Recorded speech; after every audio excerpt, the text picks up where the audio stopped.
बांग्लादेश तो अलग से राज है, हम कभी उसके ऊपर में हाथ नहीं लगाएंगे।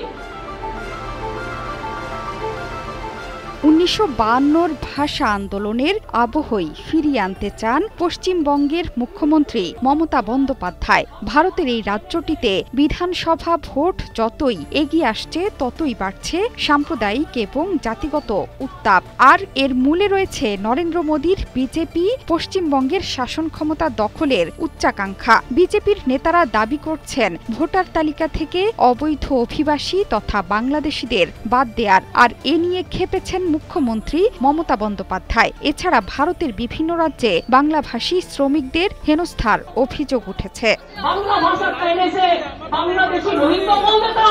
এমন প্রেক্ষিতেই বাংলা ভাষা রক্ষায় দ্বিতীয় পর্বের আন্দোলন সূচনার ডাক দিয়েছেন মমতা।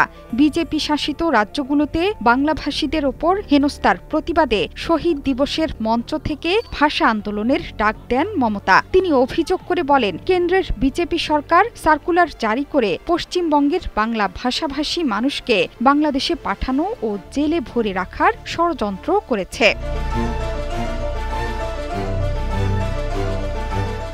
মমতা হুঁশিয়ারি দিয়ে বলেন, জাতীয় সঙ্গীত থেকে শুরু করে রবীন্দ্রনাথ ঠাকুর, নজরুল ইসলাম, বঙ্কিমচন্দ্র চট্টোপাধ্যায়ের জন্ম যে বাংলায় হয়েছে সেখানকার ভাষার ওপর আঘাত এলে তা মানা হবে না। প্রয়োজনে লড়াই যাবে দিল্লিতে। সরাসরি মোদি বিজেপির দিকে আঙ্গুল তুলে মমতা বন্দ্যোপাধ্যায় বলেন, বাংলা ভাষার ওপরে সন্ত্রাস মানছি না, মানব না। বাংলা ভাষা এশিয়াতে দ্বিতীয় বৃহত্তম এবং সারা পৃথিবীতে পঞ্চম স্থানে। আর কোনো ভাষার এত ব্যাপ্তি নেই। সেই বাংলা ভাষার উপরে যদি অপমান হয়, অত্যাচার হয়, সন্ত্রাস হয়, তবে ইঞ্চিতে ইঞ্চিতে জবাব দেব।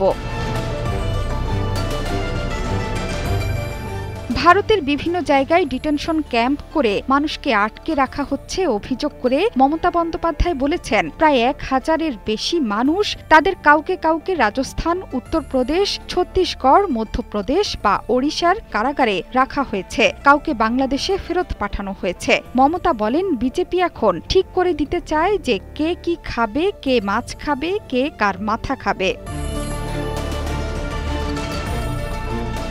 তবে ভোটের আগে অনুপ্রবেশ ইস্যুতে যে জল আরও ঘোলা হবে তা স্পষ্ট ভাষায় পশ্চিমবঙ্গের মাটিতে দাঁড়িয়ে জানিয়ে দিয়েছেন ভারতের প্রধানমন্ত্রী নরেন্দ্র মোদী। অনুপ্রবেশকারীদের জায়গা নেই। যারা বেআইনিভাবে ভারতে এসেছেন তাদের বিরুদ্ধে সংবিধান মেনেই ব্যবস্থা নেওয়া হবে বলে হুঁশিয়ার করে দিয়েছেন তিনি। সম্প্রতি ভারত জুড়ে অবৈধ অনুপ্রবেশকারীদের বিরুদ্ধে অভিযানের নামে ধরপাকড় শুরু করেছে বিজেপি সরকার। বিজেপি শাসিত রাজ্য বাংলা ভাষায় কথা বললেই বাঙালিদের অনুপ্রবেশকারী বলে হেনস্থা করা হচ্ছে। একাধিক ক্ষেত্রে অভিযোগ ওঠে, শুধুমাত্র বাংলায় কথা বলার অপরাধে ধরপাকড় ও বাংলাদেশি তকমা দিয়ে ভারতীয় নাগরিকদের অবৈধ পথে বাংলাদেশে পুশব্যাক করছে ভারতীয় প্রশাসন। জোহরা চৌধুরী সেতু, ৭১।